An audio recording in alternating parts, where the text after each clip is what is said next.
आशियाना housing का शानदार Q3 प्रदर्शन। आशियाना हाउसिंग लिमिटेड ने Q3 2025 में 451 यूनिट्स बुक की हैं, जो 79% सालाना वृद्धि को दर्शाता है। यह महत्वपूर्ण वृद्धि कंपनी की मजबूत बाजार उपस्थिति और प्रतिस्पर्धी रियल एस्टेट बाजार में घर खरीदारों को आकर्षित करने की क्षमता को उजागर करती है। बाट्रोनिक्स इंडिया और पीटीडब्ल्यू ग्रुप का semiconductor venture. Batronics India limited PTW group के साथ एक समझौता ज्ञापन पर हस्ताक्षर करने के लिए तैयार है ताकि एक अत्याधुनिक सेमीकंडक्टर उत्पादन सुविधा स्थापित की जा सके। इस सहयोग में एक उपकरण पुनर्वास केंद्र और एक प्रशिक्षण केंद्र भी शामिल होगा, जिसका उद्देश्य देश की सेमीकंडक्टर निर्माण क्षमताओं को बढ़ावा देना है। हार्वर्ड मार्क्स ने बाजार बुलबुले की चेतावनी दी। प्रसिद्ध निवेशक हार्वर्ड मार्क्स ने एक चेतावनी नोट जारी किया है, जिसमें संभावित बाजार बुलबुले के संकेतों को उजागर किया गया है। वह निवेशकों को सतर्क रहने और आज के उच्च मूल्यांकन को नजरअंदाज न करने की सलाह देते हैं, जिससे निवेश निर्णयों में सावधानी बरतने की आवश्यकता होती है। केईसी इंटरनेशनल ने प्रमुख ऑर्डर प्राप्त किए। केईसी इंटरनेशनल लिमिटेड ने अपने विभिन्न व्यवसाय खंडों में 1136 करोड़ रुपए के नए ऑर्डर सफलतापूर्वक प्राप्त किए हैं। यह उपलब्धि कंपनी की मजबूत बाजार स्थिति और प्रतिस्पर्धी वातावरण में महत्वपूर्ण अनुबंध जीतने की क्षमता को दर्शाती है। महिंद्रा एंड महिंद्रा की नई इलेक्ट्रिक एसयूवी की कीमतों की घोषणा। महिंद्रा एंड महिंद्रा लिमिटेड ने अपने प्रमुख इलेक्ट्रिक ओरिजिन एसयूवी B6 और XEV9 के टॉप एंड पैक 3 वेरिएंट की कीमतों की घोषणा की है।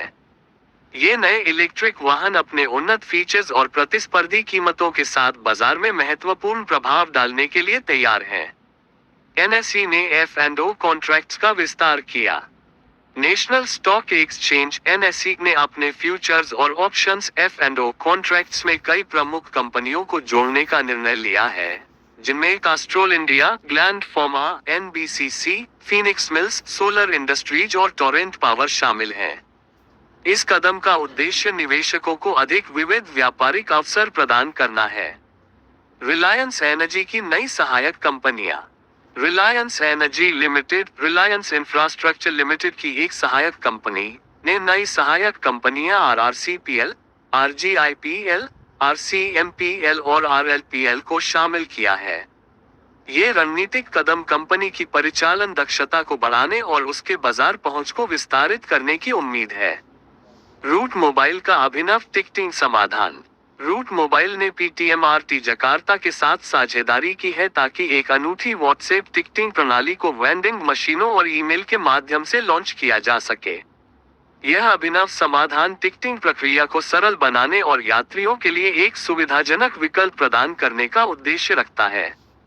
टाटा स्टील की प्रभावशाली उत्पादन वृद्धि। टाटा स्टील इंडिया ने 5.68 मिलियन टन कच्चे स्टील का उत्पादन किया है, जो 6% सालाना वृद्धि को दर्शाता है। यह उपलब्धि कंपनी की मजबूत परिचालन प्रदर्शन और स्टील की बढ़ती मांग को पूरा करने की प्रतिबद्धता को दर्शाती है। टाटा टेक्नोलॉजीज और टेलीचिप्स का रणनीतिक समझौता। टाटा टेक्नोलॉजीज और टेलीचिप्स ने अगली पीढ़ी के सॉफ्टवेयर परिभाषित वाहनों के लिए अभिनव समाधान विकसित करने के लिए एक रणनीतिक समझौता ज्ञापन MOU पर हस्ताक्षर किए हैं। इस सहयोग का उद्देश्य ऑटोमोटिव प्रौद्योगिकी में प्रगति को बढ़ावा देना और भविष्य के वाहनों की क्षमताओं को बढ़ाना है। टेंसेंट का ऐतिहासिक बायबैक। टेंसेंट ने 2006 के बाद से अपनी सबसे बड़ी बायबैक की घोषणा की है, जो अमेरिकी ब्लैकलिस्ट में शामिल होने के बाद की गई है। इस कदम को निवेशकों के विश्वास को बढ़ाने और नियामक चुनौतियों के सामने कंपनी की मजबूती को प्रदर्शित करने के लिए एक रणनीतिक प्रयास के रूप में देखा जा रहा है। WABAG हाउस को तिरी मान्यता। WABAG हाउस को CII-IGBC से तिरी मान्यता प्राप्त हुई है, जिससे यह IGBC नेट जीरो वाटर और निकट नेट जीरो एनर्जी प्रमाण पत्र प्राप्त करने वाला भारत का पहला परिचालन कॉर्पोरेट कार्यालय बन गया है। यह उपलब्धि कंपनी की स्थिरता और पर्यावरणीय जिम्मेदारी के प्रति प्रतिबद्धता को उजागर करती है। भारतीय अर्थव्यवस्था की कमजोर वृद्धि का पूर्वानुमान। भारतीय अर्थव्यवस्था के 2